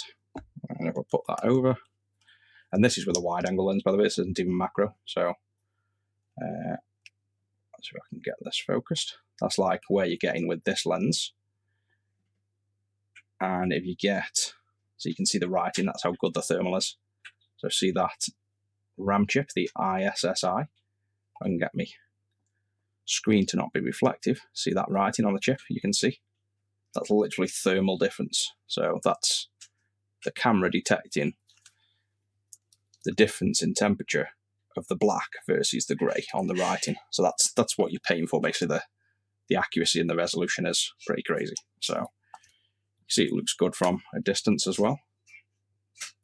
So it's really hard to try and show off with all this reflection, but you get the idea. You're looking at, there's the traces. So there's a temperature difference in the traces under the silk screen, and this is just at room temperature. So you can follow things around. And then let's plug it in and see it running, like actually active. So we can do that, get back over, and let's see if we can find some chips warming up. So let's move it up a bit. And there's the CPU. So you can see the die of the CPU, the center gets hot. And obviously the main chip is inside there, so there would be circuitry in there, you just can't see it because the die is spreading the heat. You can see on the clean screen, that's the backlight driver. That's the PMIC, running at 38 degrees. Try and keep things centered. So there's the PMIC. But you can see how useful it is for diagnosing. You can get the macro lens. So if we take that lens out, the wide angle, you can use it without a lens as well. So if we go over, you can see it knows there's no lens, but you can use it to get a very wide angle. So like, you know, more conventional thermal camera. It's from this distance, that's what you'd use it without a lens for.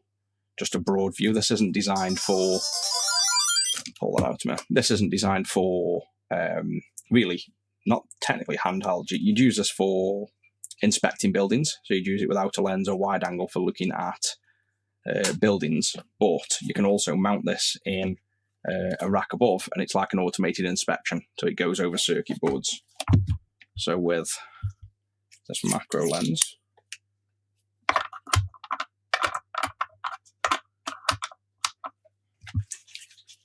this is where it doesn't normally focus, but you basically have to touch the board. Like you literally have to have the lens touching the board or the product. I don't think we can even fit this on. We can't get close enough. Let's see if I can get it to actually focus on anything because it's that close. There we go. So that is focused on a single via on the board. And there's your traces. These traces are 0.2 mil. I can't even keep it still enough to show you that. But those traces you can see, those little lines, 0.2 millimeter. So we go to, what's this component? That's a via. Let's go to, what's something small? Well, I guess let's see if we can get these capacitors. So 402. I'll have to move this over. Go over there. That's an 0402 capacitor there. And that's the heat difference in it. And this is why you'd mount this. You wouldn't hand hold it because I aren't actually shaking that much. It's just that accurate. The focal point is probably about 0.1 millimeter of focal range. So there's the caps. There's the CPU's legs, and you can see the temperature difference in the legs. That's more reflection from the solder. But that's the macro. You can literally get focus on individual vias. But it's ridiculous. It's that close. And I'll show you one other that I've got. The closest thing to that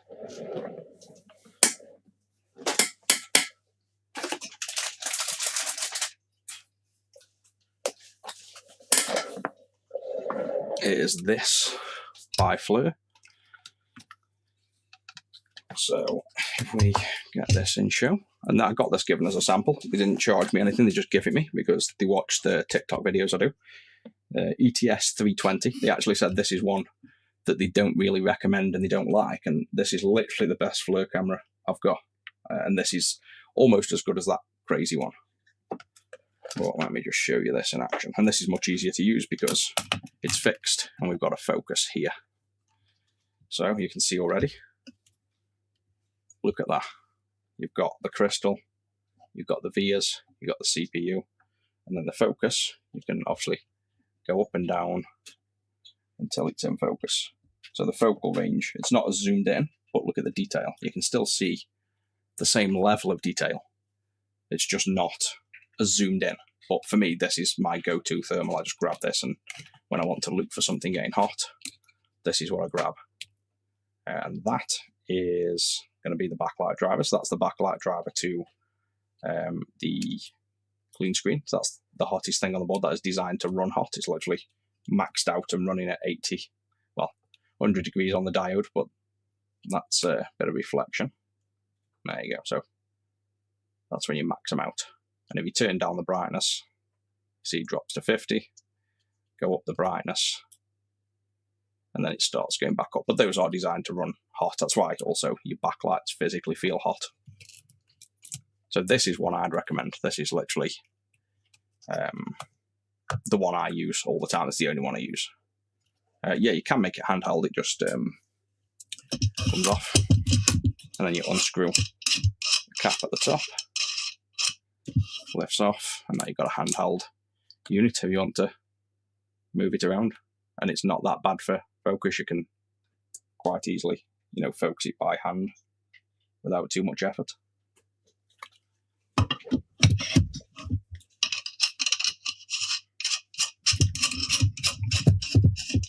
So that's that one. So has everybody pretty much seen the stream fairly okay now? Audio and the stream quality, the angles, things like that. Hopefully it's all been set up. This has been something I've been trying to do for probably 6 months to get all these cameras working.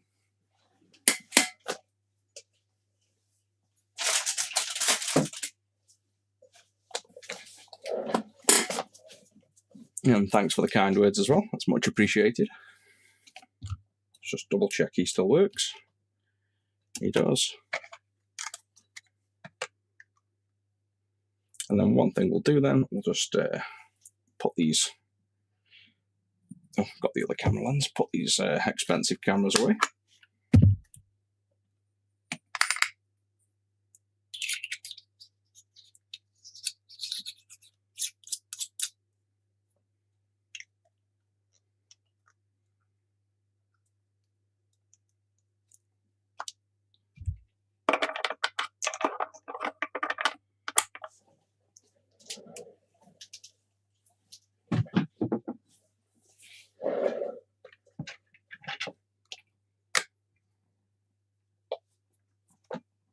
Yeah, it's okay. I've got a ton of equipment that I've way too expensive for what job I do. I just like buying stuff sometimes. It's always nice to be able to buy the most expensive things and see how good they are. But luckily that if you want something that good, that FLIR I showed you is genuinely 99% of the way there.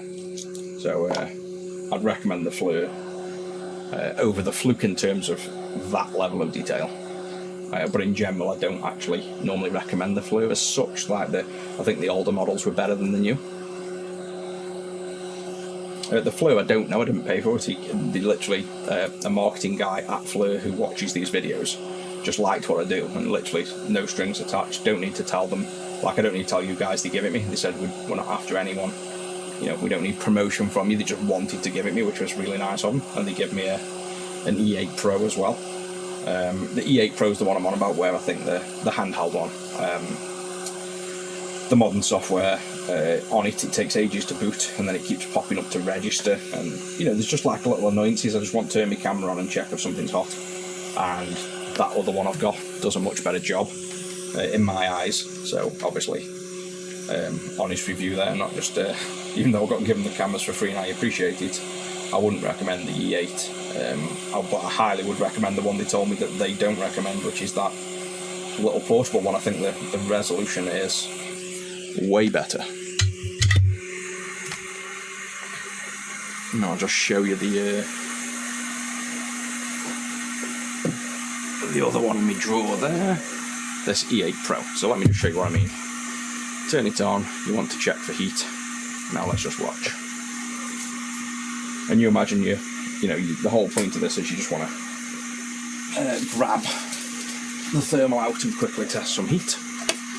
And we haven't even got past the logo screen yet.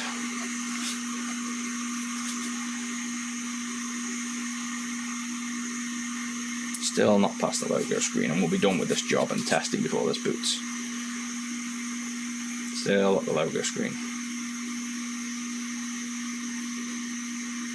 And now we've got past the logo screen, it now loads the software.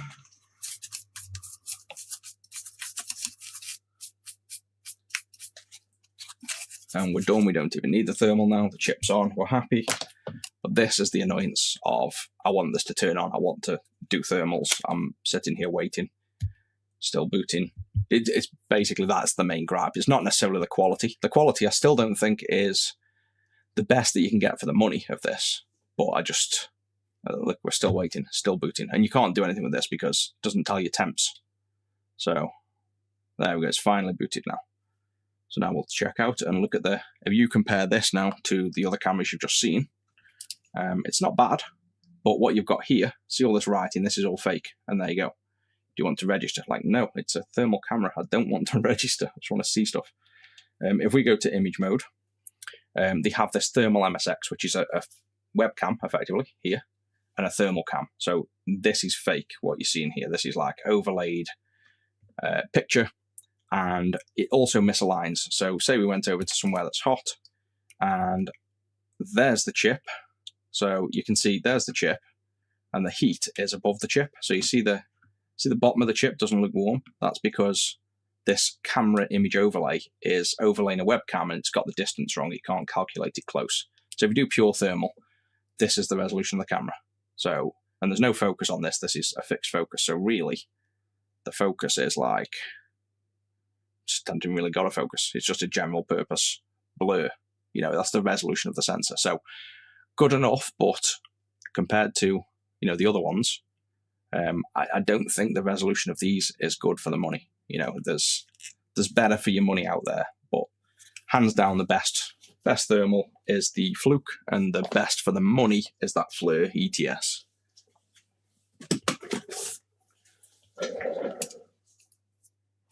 And yeah, that E8 Pro probably isn't even cheap either, but that's a couple of grand. It definitely isn't worth that money in my eyes. So that Z80 is proven. So it wasn't the Z80, which it must have been Fluke when we swapped over that. We got an intermittent boot over there. So we presumed it was that. So now we have another known good Z80. So we can leave that on. But now we have a spare here, so that's a good chip we can use. And then we might as well just chuck this VDP back on, because this is the one that we were, well, I'm very confident it's going to work, but why not? Let's just finish off the stream with swapping the VDP back out again. So this thing's now had, 3 or 4 VDP swaps. So if you're in doubt whether they can withhandle the heat and the swapping, I guess this is your answer, because we'll swap this over. If it fails, we'll swap it back on. If it works, it can stay off. And we've got 2 that we can use. So let's just get this swapped over again.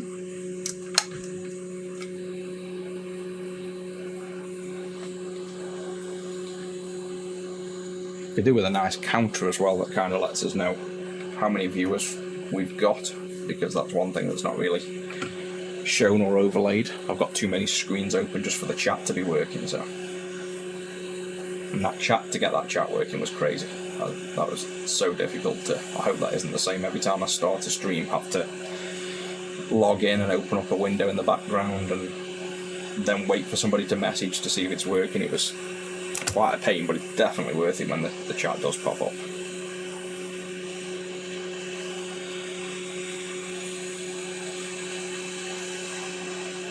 Yeah, the focus, the thermals, unless it's really expensive like the one I've got, there is no focus on.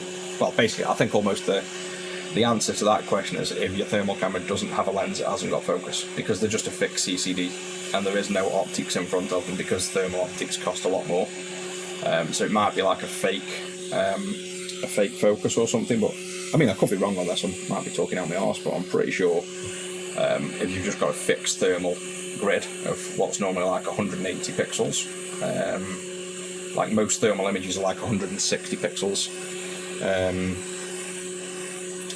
then I don't think you focus them. They just are fixed. They just seem what they're seeing, basically. Chat is using Social Stream Ninja. That's what I'm using at the minute. It just didn't work at the start for ages. I had to keep opening and closing and re-logging in. Yeah, physically moving the lens, I guess, would, help in a way as well if you're too close or too far.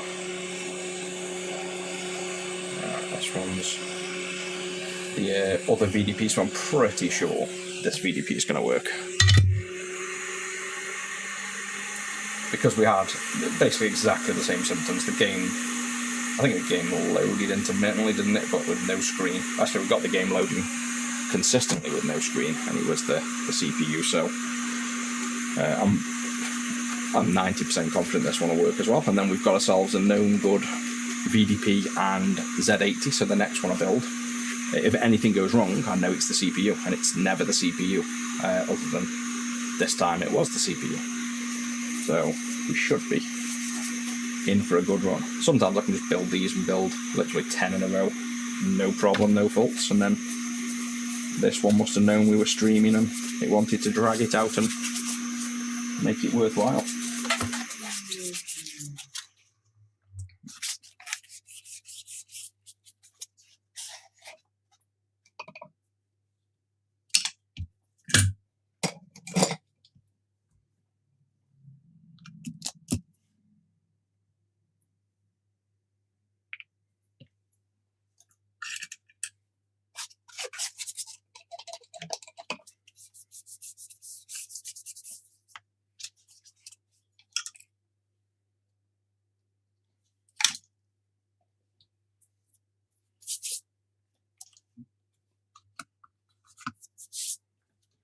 Oh yeah, you're not wrong. I sat for half an hour with the chat, opening everyone, sending test messages, styling them, was working great, cleared the message, went live, no messages worked. It was literally working before I pressed the go live button. And then we spent about probably 10 minutes at the start of the stream trying to get it work.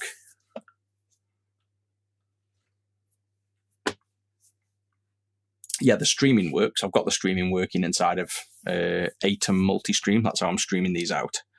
But Facebook isn't working through that. It just doesn't work, even though the settings are right. But the chat-wise, if you know how to use it, then just drop me a message or an email, and I'll definitely wouldn't mind the help. It's I think the chat was the biggest problem at the start of this. But like I say, it's such a nice thing. It's got a really nice overlay. I like the style of it. It helps me be able to just get on with work, glance up and see the chats. Just hope we don't get spam on it like Discord. Right, let's see if this VDP still works. Oh, have we got a bad VDP? Yeah, we have. Let me just check I haven't got a bad solder.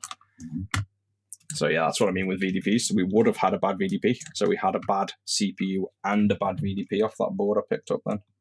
Unless I've got a short, which I have not, unfortunately. Yeah, multi-streaming to Twitch, YouTube, and TikTok at the minute. So we've actually got a horizontal on Twitch and YouTube and a vertical on TikTok, which obviously the comments come from everywhere then. But most of my viewers were TikTok for the videos, but we're getting way more interaction on YouTube. Now I think live YouTube is probably the key. And then yeah, quite a few people have mentioned Kick. I might as well just set that up for the sake.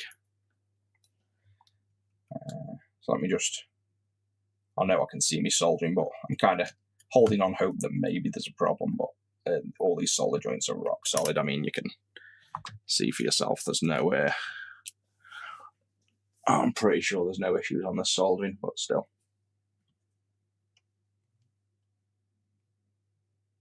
And I can even do a zoom in on like a digital zoom.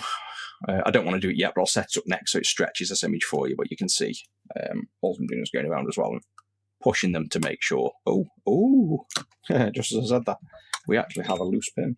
So there's hope yet. Or did I just... No, I just ripped that off, to be honest. I just pushed that hard. The solder was on. I've just literally ripped the solder off. But we'll still recheck. Yeah, so all I'll do on this is go around with a little bit less force than I just did and push on. Oh no, you know what? I think I've done a shit soldering job there.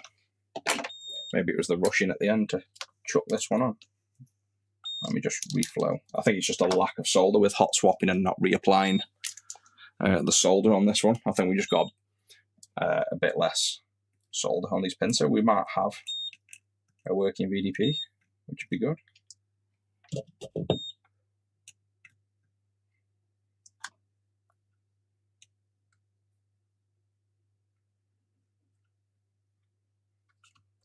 Yeah, it's like I've actually taken quite a bit of the solder off. If I look at it properly under the scope, we're basically missing a little bit of body in the solder. So we probably are going to get this one working as well.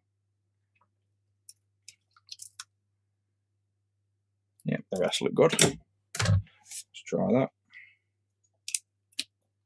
No, it isn't that. So it is just a bad VDP, which obviously we wouldn't have known because we were getting game audio and nothing on screen. But if you look at that visual and go to retro6.wiki, it'll show you VDPs look like that when they're bad, basically. So one last attempt. Let's just, now I've got extra solder on the legs, let's just reflow it for the sake, because we're going to have to put the other one back on anyway. But I don't think this one's a good VDP.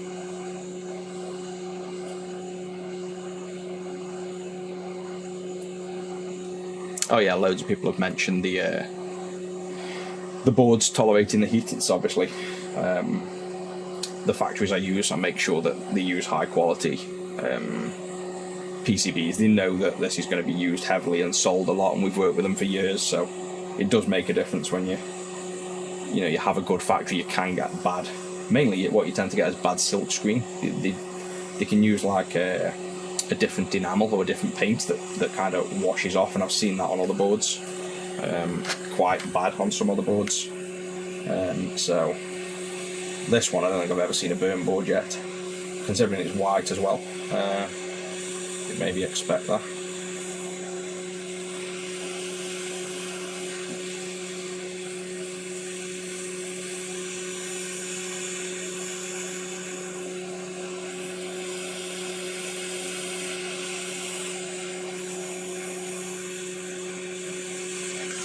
Right, there we go, that's a no rush, definitely on right VDP.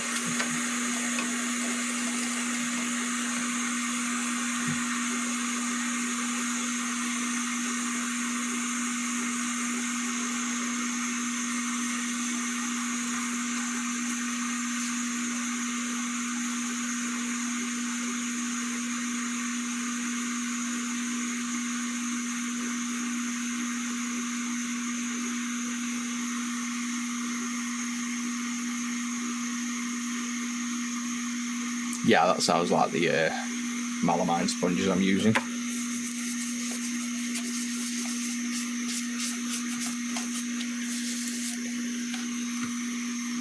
And then a bit of rapid cool down. Just use my palm to pull the heat away.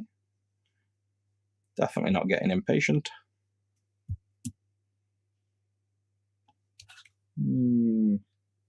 Pretty hot. Let's go for it anyway. Yeah, same issue. And you'll notice the heat's also changed how the VDP is working, which is sometimes a sign of bad chips. So, see how we've still got game audio. One thing I forgot I used to do as well is, if you're trying to find which chip is bad, sometimes applying heat to them while they're running changes the behavior, which is a sign that normally what's happened is inside the silicon, if there's like a hairline fracture on some of the circuit or with the bond wires, when you heat it up and things expand differently, you get a visual change or an operational change, whereas a good chip won't tend to change behavior under heat. So we could have turned it on and applied heat to different areas to see if it changed, but it's not always something that works. But let's see if it works in this case. So If you see what I mean, if I get to a certain place, if we warm the VDP up, see it changing straight away. So as you warm up, you're getting different behaviour. Now ignore the screen change when it changes scene, like that, but you're talking the actual, these random flickers and things when you're applying heat, and there's a noticeable change. That's a classic sign that it's dead. And you'll see on the wiki, this visual, this kind of weird visual here, is a definite common problem with VDPs. That's just that's a CPU dead with audio and cyan screen, which we've never had before. We've never had that combo, and a VDP, just a classic broken screen. So I'll add both of them to the wiki count as well, and we'll get this good VDP back on.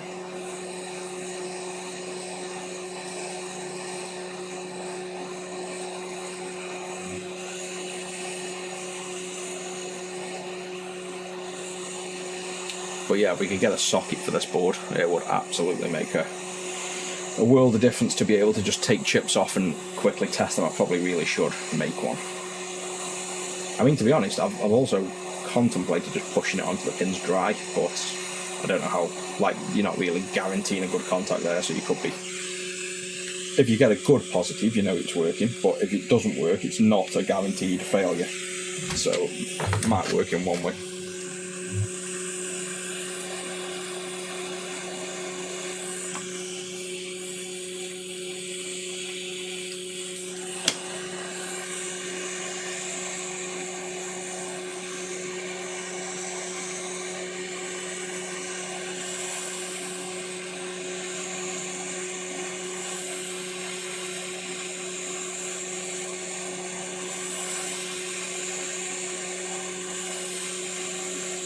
I also note the serial number down of the VDPs when they fail as well, to see if I can find a common factory they come from, and a common manufacturing date.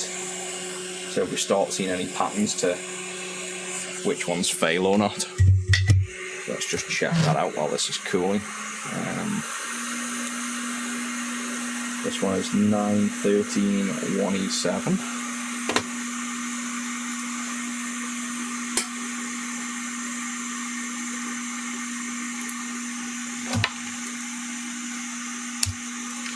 Let's just check on the wiki.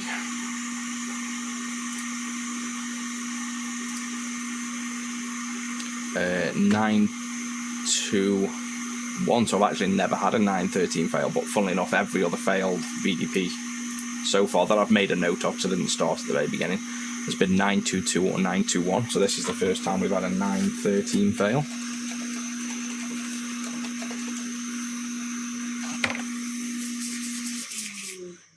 And then obviously this was the working VDP, so if they ever fail putting them back on, then the hot air's killed them, which is very, very rare. I can't remember the last time it happened. Because we know this VDP works, all we do is taking it on and put it back off. Put it back on rather, not put it back off. And then he is unfortunately dead, so he gets the red blob. And he can go with the CPU. So that one I robbed off the chips on. Literally the only thing that worked on it was the Z80, and effectively everything that makes the Game Gear, the two custom ASICs were both dead.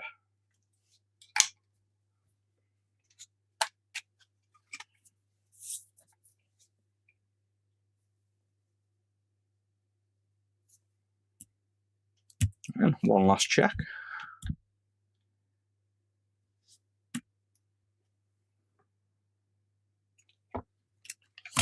That's still turned on. And there we go. So I think my speaker's dying as well. The only problem with these speakers is you press that thinking it's the on button, and it's just the speaker. See how many times it's been pressed. It's like falling apart. So yeah, that should prove that hot airing the chips on and off doesn't really, you're going to be unlucky if you damage them. That's been on and off, 4 times now, and all good and working. So I think that's it for this one, guys. I need to crack on with some other stuff, but glad everyone's joined in, and I like this kind of multi-stream and multi-chat. It brings more people involved. Now it's all set up and working, unless we have issues with that chat again. I'll come on when I can, basically, a few times a week if I can. Just got to work in with, my natural work. I've got to get work done at the same time. It can't really hold me up, but it hasn't been that bad, to be honest. I could always, I can do this with like a be right back screen that I set up, and you can still hear me, and then I can mute my audio separate, or I can go back to cameras. So it's kind of a cool way that I could still work and just pause it if you guys waited and then came back.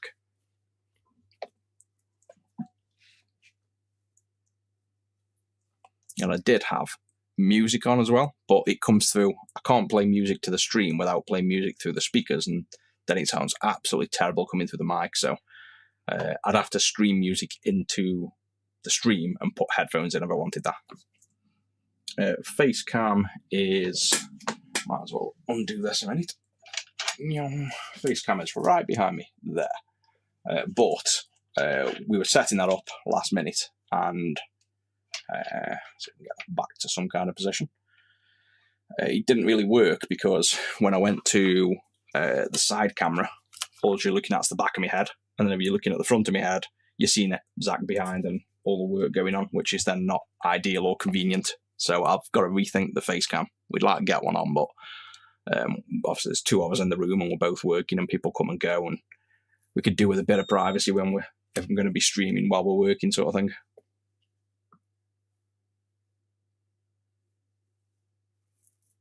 So that's it for this one, guys.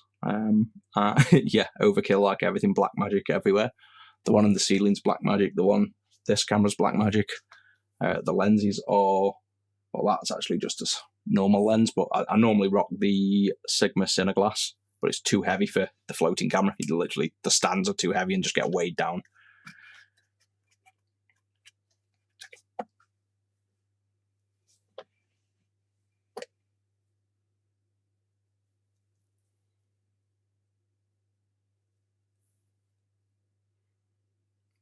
So that's it for this one, guys. I'll see you in the next. I'll just figure out how to actually end these streams now.